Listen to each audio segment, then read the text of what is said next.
இப்போ ஒரு ஜாதக கட்டத்துல நம்ம வளர்பிறையில பிறந்திருக்கோமா தேய்பிறையில பிறந்திருக்கிறோமா அப்படிங்கறது தெரிஞ்சுக்கிறது எப்படின்னா, ஒரு உதாரணத்துக்கு சூரியன் வந்து இந்த இடத்துல இருக்காரு, சந்திரன் நேர் எதிர்ல 7ஆம் இடத்துல இருக்காரு அப்படின்னா இது வந்து பௌர்ணமி. சரிங்களா? அப்படி இல்ல, இந்த சந்திரன் இந்த இடத்துல இருக்காரு, சரியா, இந்த இடத்துல இருக்காரு அப்படின்னா அது அமாவாசை. இதுலயே இருந்தா அமாவாசை. சரியா? இப்போ இந்த சந்திரன் வந்துட்டு சரியா சூரியனை விட்டு ஒரு கட்டம் தள்ளி இருக்காரு, சரியா, ஒரு கட்டம் தள்ளி இருக்காரு அப்படின்னா எது நோக்கி போறது? இந்த இடம் என்ன சொன்னோம்? பௌர்ணமி. பௌர்ணமி. அப்போ பௌர்ணமி சந்திரன் என்ன பண்றது? மூவ் ஆகுற, நகர்ந்து போறாரு. அப்ப இது என்னவா இருக்கும்? அப்ப இது பௌர்ணமி, இது வளர்பிறை சந்திரன். வளர்பிறை அப்படித்தானே? அப்போ இந்த இடத்துல இருந்தாலும் வளர்பிறை, இந்த இடத்துல இருந்தாலும் வளர்பிறை, இங்க இருந்தாலும் வளர்பிறை, சரியா, இங்க இருந்தாலும் வளர்பிறை. ஆமாப்பா, கணக்கு. இங்க இருந்தாலும் வளர்பிறை, இங்க இருந்தாலும் வளர்பிறை, இங்க இருந்தா பௌர்ணமி, சரியா, இங்க இருந்தா பௌர்ணமி. அடுத்த நிலைப்பாடு இந்த நேர் 7ஆம் இடத்துக்கு வரும்போது பௌர்ணமி ஏறாரா, அடுத்தது வந்து பாத்தீங்கன்னா இந்த இடத்துல இருக்கிற சந்திரன் மறுபடியும் இப்படி வர்றாரு, இந்த இடத்துக்கு வரும்போது என்னவா மாறாரு? மறுபடியும் அமாவாசை தேய்பிறை. இங்க தேய ஆரம்பிச்சாதானே இந்த 15ஆவது நாட்கள் வந்து அமாவாசையா வரும். அப்போ இங்க அது பௌர்ணமி முடிஞ்ச அடுத்த நாள் முதலா வந்து சந்திரன் வந்துட்டு தேய்பிறையை நோக்கி வலம் வர்றாரு, சரியா? அப்போ சூரியனுக்கு 7ஆம் இடத்துல இருக்கும்போது பௌர்ணமி, 7ஆம் இடத்துல இருந்து இந்த அடுத்து இந்த சந்திரன் வந்து ஒவ்வொரு இதா நகரும் போது வந்து பாத்தீங்கன்னா தேய்பிரையில் இருக்காரு. அப்போ ஒரு ஜாதகத்துல சூரியன் இருக்கிற இடத்துக்கு 7ஆம் இடத்துல இருந்தா பௌர்ணமியில பிறந்திருக்கீங்கன்னு தெளிவா சொல்லிடலாம், சரியா? அல்லது 8ஆம் இடத்துல இருந்தாங்கன்னா நீங்க தேய்பிரையில பிறந்திருக்கீங்க அப்படின்னு சொல்லலாம், சரியா? ஓகே, ஒரு நிமிஷம் அதை எழுதிக்கிறேன்.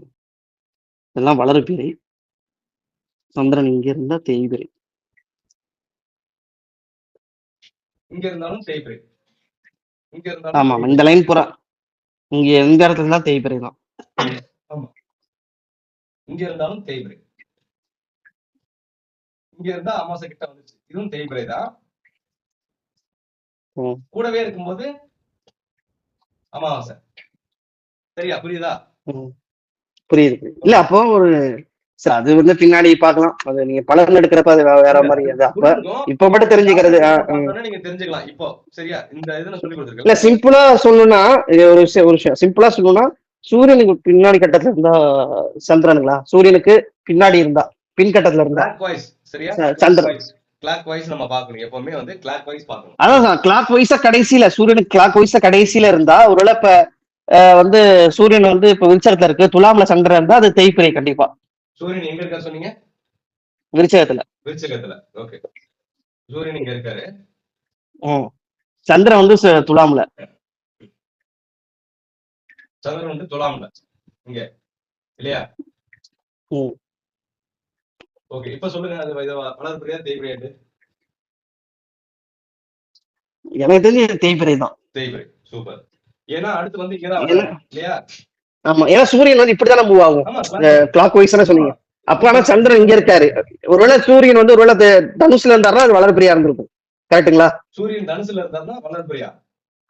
ஆமா, இருந்திருக்கும். அப்படி கிடையாதுங்க, சூரியன் தனுசுல இருந்தாலும் வளர்பிறை. அதாவது நேர் 7ஆம் வீட்டுல இருக்கும்போது உங்களுக்கு பௌர்ணமின்னு சொல்லலாம். ஆமா, கடந்து போகும்போது உங்களுக்கு வளர்பிறையா மாறுவார், புரியுதா? இப்போ இதுவே வந்து பாத்தீங்கன்னா இந்த சூரியன் இங்க இருக்காருன்னு வச்சுக்கோங்க. இப்ப 7ஆம் இடம் இங்கதான் இருக்கு, இல்லையா? அப்ப இந்த 7ஆம் இடத்தை நோக்கி தானே இந்த சந்திரன் பயணிக்கிறாரு. 7ஆம் இடத்துக்கு போறதுக்கு சூரியனை தாண்டி முதல் இடத்துல இருக்காருல்ல, இல்லையா? வளர்பிறையில இருக்கீங்க சந்திரன். அதாவது 7ஆம் ஆமா, சூரியனுக்கு அடுத்துதானே இருக்கு. ஆமா, சூரியனுக்கு அடுத்து. அதான் நான் இங்கேயும் கேட்டேன். இப்ப சூரியனுக்கு இப்ப உதாரணத்துக்கு விருச்சகத்துல சூரியன் வந்து தனுஷ் அடுத்துதானே இருந்திருக்கு சந்திரன், அப்ப வளர்பிறை தான். அதான் நானும் கேட்டேன் உங்களை. இப்போ மறுபடியும் சொல்லுங்க. இல்ல, நான் திரும்ப சொல்றேன். விருச்சகத்துல சூரியன், சந்திரன் வந்து துலாம்ல இருக்கு. துலாம்ல, ஆமா, நீங்களே சொல்லுங்க, இது வந்து வளர்பிறையா தேய்பிறையான்னு எனக்கு தெரியல, அதான் கேக்குறேன். இப்ப சந்திரன் வந்து இங்க இருக்காரு. ஆமா, துலாம்ல இருக்கு. ஓகே, இப்ப சொல்லுங்க, இது வளர்பிறையா தேய்பிறையா? அதான் சொல்றேன் தேய்பிறை. தேய்பிறை. சூப்பர். கரெக்ட். கரெக்ட்டுங்களா?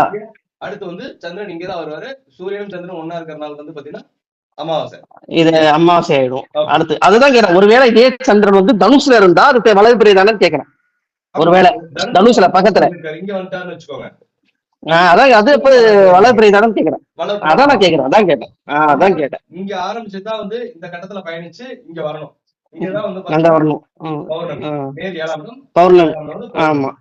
சரியா? இங்கிட்டு இருக்கலாம் தேய்பிறை. இங்கிட்டு இருக்கலாம் தேய்பிறை. இந்த இங்கிட்டலாம் பக்கம் இந்த பக்கம் சுத்தி வர்றது சந்திரன் வந்து பாத்தீங்கன்னா இது வந்து தேய்பிறை. பௌர்ணமிக்கு அப்புறம் தேய ஆரம்பிக்கிறது இல்லையா? இப்ப நிலவு தேய வரும்போது இந்த இந்த 7 கட்டம் கடந்து வரும்போது இங்க வந்து பாத்தீங்கன்னா தேய்பிறையா மாறிடும். இந்த இடத்துல வந்து அமாவாசை. அப்போ கிட்டத்தட்ட வந்து இப்படி சொல்லலாங்களா? கிட்டத்தட்ட அமாவாசை கிட்ட சூரியன் பக்கத்துல இருக்கு. சூரியன் அடுத்த கட்டத்துல இருக்குல்ல, அமாவாசை நெருங்கிருச்சுன்னு அர்த்தம். ஆமா, கரெக்ட் தான். அதான் அப்ப அதோட பலன்கள் வந்து ஒரு இதாதான் இருக்கு. பலன் எடுக்கிறதுங்கிறது கொஞ்சம் இல்ல அதான் கேட்கிறேன். பலன் இது பலனுக்கும் இதுக்கும் வந்து சம்பந்தம் கிடையாது. சரியா? பலனுக்கு இதுக்கும் சம்பந்தம் கிடையாது. பலன் வந்து பாத்தீங்கன்னா அவங்க இருக்கிற இடம், வீடு கொடுத்த அதிபதி, ஒரு திசை நடக்குதுன்னா திசை நடத்தக்கூடிய கிரகம் வந்து யாரோட வீட்டுல இருக்காரு, அந்த திசைக்கு வீடு கொடுத்த அதிபதி வந்து என்ன நிலைப்பாட்டுல இருக்காரு அப்படிங்கறத பொறுத்து பலன் மாறும். அந்த பலன் வந்துட்டு என்ன நட்சத்திரம் இங்க இருக்கு, எந்த கிரகம் பார்வை செய்யுது அப்படிங்கறத பொறுத்து பலன் மாறும். பட் ஒரு ஜாதகத்துக்கு ஆனா இப்படி இன்னொன்னு சொல்லுவாங்களே, சந்திரன் தேய்பிரியா இருந்தா அது பாவ கிரகம் ஆயிடும், வளபிரியா இருந்தா சுபகிரகமாவும் சொல்லுவாங்களே, அதான் கிடையாது. சில பேர் அப்படி சொல்லிட்டு இருப்பாங்க. நீங்க அது அப்படிலாம் போக வேண்டாம். சரிங்களா? அப்ப எத்தனை பேருக்கு இந்த மாதிரி இருக்கும்? எத்தனை பேருக்கு வந்து இப்ப தேய்பிரையில வந்து சந்திரன் இருக்கும், அவங்க எல்லாம் பாவம் செய்யறவங்களா? அப்படி கிடையாது. இல்ல பாவம் செய்யறவங்கன்னு சொல்லல, பாவ கிரகமா மாறிடும் சொல்லுவாங்க. வாழ்க்கையில வந்து ஒரு பாவ சம்பவங்கள் நடக்கக்கூடிய நிலைப்பாடு அது அறிவிக்குது. ஆனா அப்படி இருக்காங்களா? அப்படி கிடையாது. சரிங்களா? அப்படி கிடையாது. அவங்க வந்து வளர்பிறை தேய்பிறை அவங்க பிறந்த நாட்களை நிலைப்பாட்டை நம்ம ஜாதகத்துல ஒரு ஜாதகர் வந்து பார்க்கும்போது தெரிஞ்சுக்கலாம். சரிங்களா? அப்ப சந்திரன் இங்க இருக்காரு, அவங்க தேய்பிரையில பிறந்திருக்காங்க. சந்திரன் வந்துட்டு இங்க இருக்காங்க, அப்ப வளர்பிறையில பிறந்திருக்காங்க. இதை நம்ம வந்து கன்சிடர் பண்றதுக்கு இந்த சந்திரன் வந்துட்டு இந்த பாவங்கள்ல நம்ம உதவியா இருக்கும். புரியுதுங்களா? சரிங்களா? இது புரியுது.